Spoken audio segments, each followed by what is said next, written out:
Hey everybody, and welcome back to the channel. In today's video I want to give you guys some tips specifically to those cinematographers that are at the beginning of their career. So I call this video 11 tips for beginner cinematographers. I'm not Lubetsky, I'm not Roger Deakins, I'm just a guy that is trying to get there. I'm doing this since 2011 and I lived and worked in 3 different countries. So these tips are based on my own experience, so you can accept them or say this guy doesn't know what he's talking about. So tip number 1, buy a camera and start shooting for yourself. It doesn't have to be an ARRI, a RED, a Varicam. Buy any camera on the market. There's like camera that are available for 500 bucks. Just buy one, go out there and start shooting. Doesn't really matter where you're shooting at the beginning. You can be shooting landscapes or your wife walking on the beach or travel videos or documentary or whatever you want. I think this is one of the main things. It's extremely important for a cinematographer to keep shooting, especially if you are at the beginning, but even after years of experience. I think it's a very, very important thing because you can keep practicing and getting better and better. At least at the beginning, you're not gonna have gigs every day or every week probably, or probably not even every month. So what you have to do, in my opinion, is just grab a camera, go out there, shoot something, put it together, grade it, and post it online. Tip number 2, learn how to operate your camera manually. There are plenty of people out there, especially on YouTube, they're gonna tell you, oh, this camera is insane autofocus, or do auto ISO, or auto aperture, or aperture mode, or whatever. I think that's completely wrong, especially for people that are starting. You have to learn how to operate your camera because this is one of our skills. That's why people hire us. That's why people want a cinematographer, a filmmaker, because he knows how to pull the focus, because he knows the best ISO of his camera. He knows where the camera performs better, 800, 1600, 2000 ISO, I don't know. But I think everybody should learn how to operate a camera manually. Tip number 3, don't compare yourself to other cinematographers. Just watch other people work and absorb all the information, but do not compare yourself to any other cinematographer. I found myself falling in this depression kind of thing all the times because I was checking out these people, even younger than me, DPing commercial for Apple, BMW, and I couldn't understand how they did it. But you don't have to do that because like everybody has his own path towards success. I also met cinematographers, like really good cinematographers that get established and popular on their late 40s. So the good thing about this job is that it improves when you get older. Tip number 4, keep failing is good. I know it sounds weird, but I found myself every time I fail, I learn a lot of stuff. So everybody failed, keep this in mind, even the most successful cinematographers out there, maybe we don't know because it's not gonna tell us, but he might have shot 20 movies and nobody cared about those movies. Tip number 5, learn the basic of color grading and learn how to use a dedicated color grading software. Cinematography and color grading are connected to each other because part of the look you're gonna achieve is gonna be produced, is gonna be pulled out in color grading. So if you learn how to use Resolve, you're gonna be able to manipulate your footage and see where you want to go, and it's gonna help you out doing some decision on set. So you will know how far can you push the footage, what should I do on set that's gonna save me time in color grading. So that's my advice, learn how to color grade because cinematography and color grading are related to each other. And again, use a dedicated software. Premiere is not a color grading software. Can you grade in Premiere? Sure. Can you grade in Final Cut? Sure. But learn how to operate a dedicated software because it's absolutely important and it's gonna speed up your workflow a lot. So tip number 6. I'm reading because I can't, there's no way I can remember all of this, so sorry about that. Tip number 6, collaborate with other artists only if you think the project is worth it. All these tips come from my mistake as well. So I did mistake in the past and that's why I'm giving you guys tips. I think collaborating with other artists is absolutely important, but the project has to be worth it. So let's say there's a guy that get in touch with you and you want to shoot a short film or a short documentary or a music video and he has a script. You have to read the script 5 times and you have to understand, is it worth it? Is a nice script? Is something I might interested in?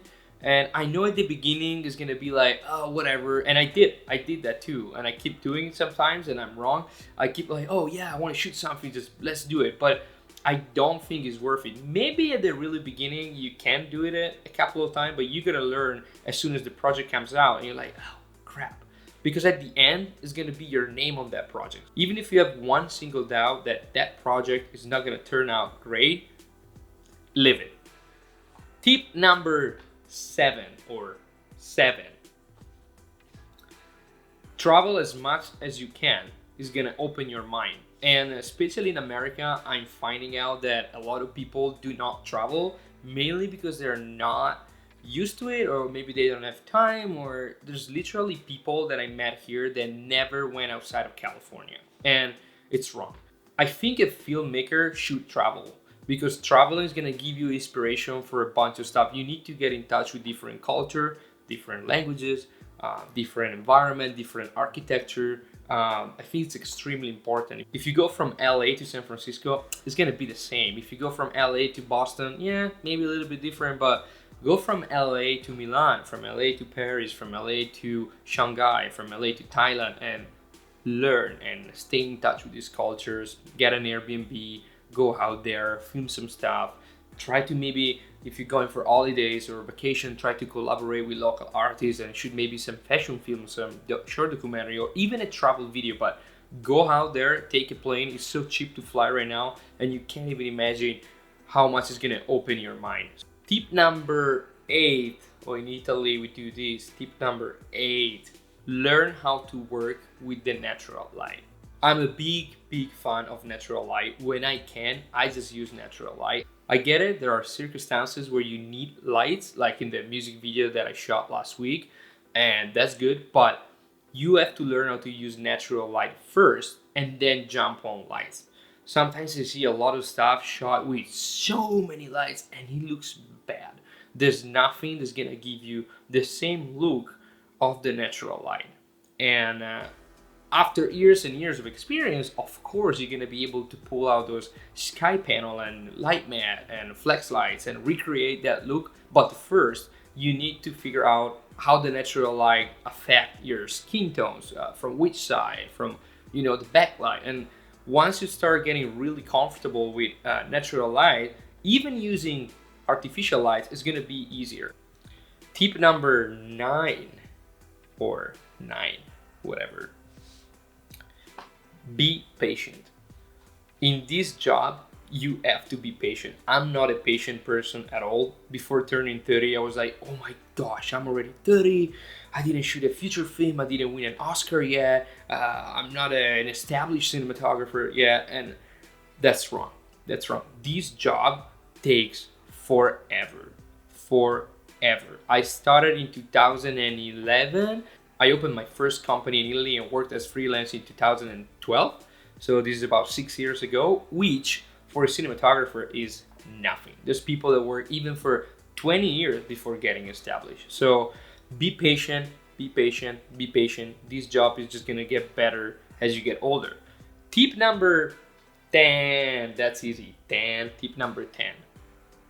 Don't follow the trends. I found myself in this position for the past year, and I'm just gonna give you an example. All this anamorphic Alexa Mini kind of thing is getting so trendy, so popular, and I think Salomon Lightem, I think that's how is it pronounced. Sorry guys, I'm Italian, but Salomon, he released an interview that I'm gonna link in the description below to Film Supply, where he was talking about all these.